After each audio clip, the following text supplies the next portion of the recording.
Hello, Lisa here, and welcome to week number 7 of StartMeUp Business Walkthrough, where I walk you through each week my journey of starting a business.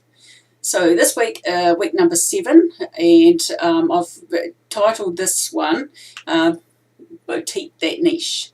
Now you remember last week I spoke about deciding what niche market I was going to go into, and I couldn't decide between focusing on websites for startup business or small business. So I did a little bit more research around that.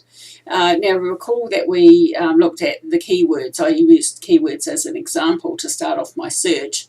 I used that, and I also got onto Google Analytics and had a look and did some more research in terms of keywords and how people are searching for that particular industry. So I just chose some words that related to, like, startup businesses, websites, cheap websites, because the idea is that I want to charge a lower cost to allow the small business owners, so that they're not having to put so much of their startup money, into things like building a website, when more of that money needs to go to their capital to build their business. So, and I got some interesting results. Probably not a huge range of researching, and because unless you can define it within a couple of words, but I tried certain phrases. And I didn't usually got results from about average searches for New Zealand between 1 and 100, 100 and 1,000 searches a month, which I think is the minimum. Ideally, you're supposed to focus on a word search range, which gives you 1,000 search results for the month on average. So a little bit lower, but that's okay. I will not let that deter me from my goal. Anyway, I thought, well, I need really some more information about how am I going to niche my product. I really want to focus on one small segment of the population to focus, so I can do my problem solving and do that. So I had a look around, did a bit more research, and came across a great little website, IanBrodie.com. I will put the link in the description for you. He's a marketing guy. And he did a really good interview with a lady, and they talked about a boutique business. And that's how I came up with the title of this week's episode, Boutique That Niche. And what boutiquing is, it's really a business strategy that you use as a way to kind of build your business, if you're a small business or if you're on your own. And it's about putting the emphasis on being personal and adding the personal touch and speciality type products that you can target a very specific niche of the market.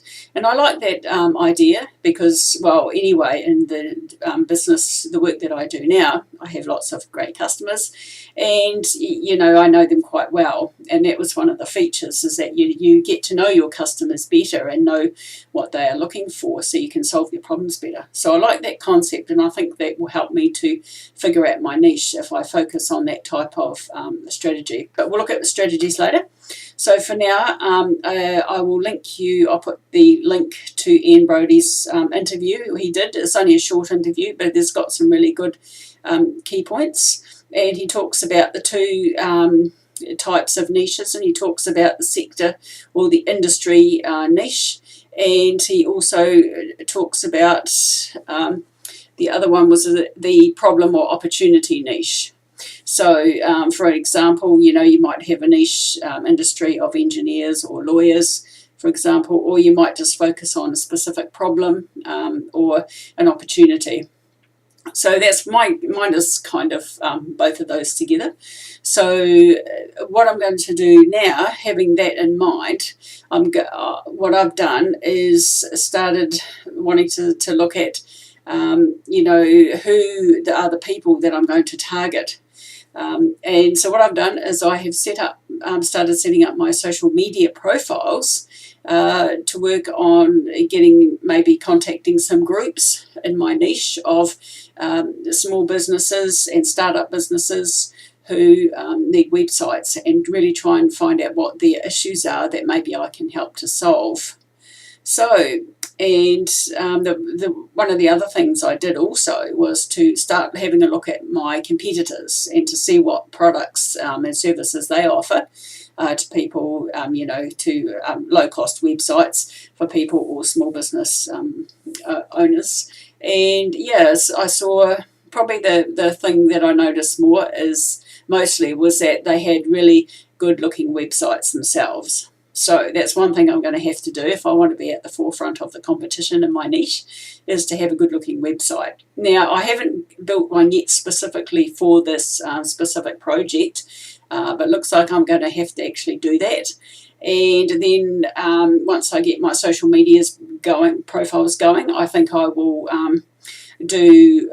create a group specifically for small business issues, and see if I can get people coming in and just talking about their small business or their startup business websites, and when they're new to business, what problems do they have when they're trying to get a website? If they need to have one created, what problems do they need solving?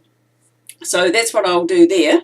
And I also, as I'm a reseller for First Domains, who is a web hosting provider, being a reseller for them, I was able to jump on really quick and reserve the domain names for my website. So, and I've picked two of those. And one I've called StartMeUpWebsites.co.nz, I think that's what it was. And the other one is StartMeUpBusiness.co.nz.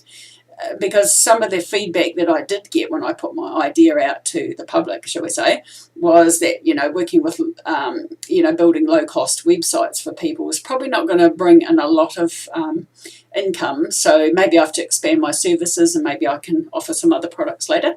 So I like those two names, Start Me Up Websites and Start Me Up Business. So the first thing I thought about was, I better grab those names really quick.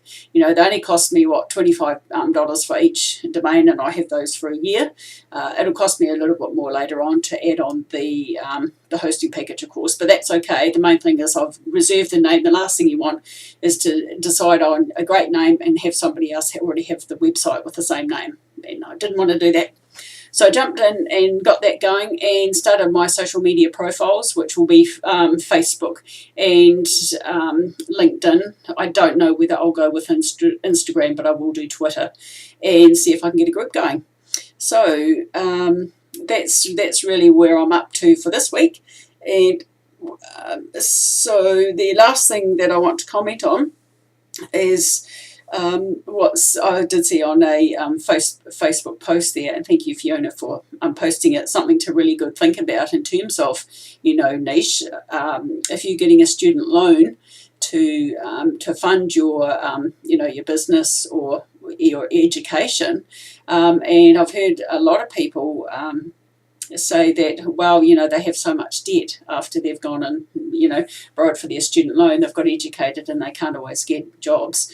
To pay back that loan. And that's one consideration. I know, having had a student loan myself, is to, niche your market, find out, to research your market and say, well, is this something that's actually am I going to be able to solve a problem for the people in that niche that I'm training for? And do that research first, and before you spend all that money. It's heartbreaking to hear that people have, done all this training, and at the end of the day, they can't repay that loan, or the loan is just so big that it's going to take forever to pay it off. So something, if you want to think, yep, I'm going to get some training, I've got my niche going, and maybe I'll get a student loan to get some more training. Do that research first. Make sure that there are going to be customers that you can focus on and be able to get income in for your business. So that's it for niches. Just a quick one tonight, because I want to get started and get my social media profiles built. And so that's what we'll talk about next week, and I'll come back to you then and I'll show you what I've got set up. Okay, have a good week, everybody, and see you next time. Bye for now.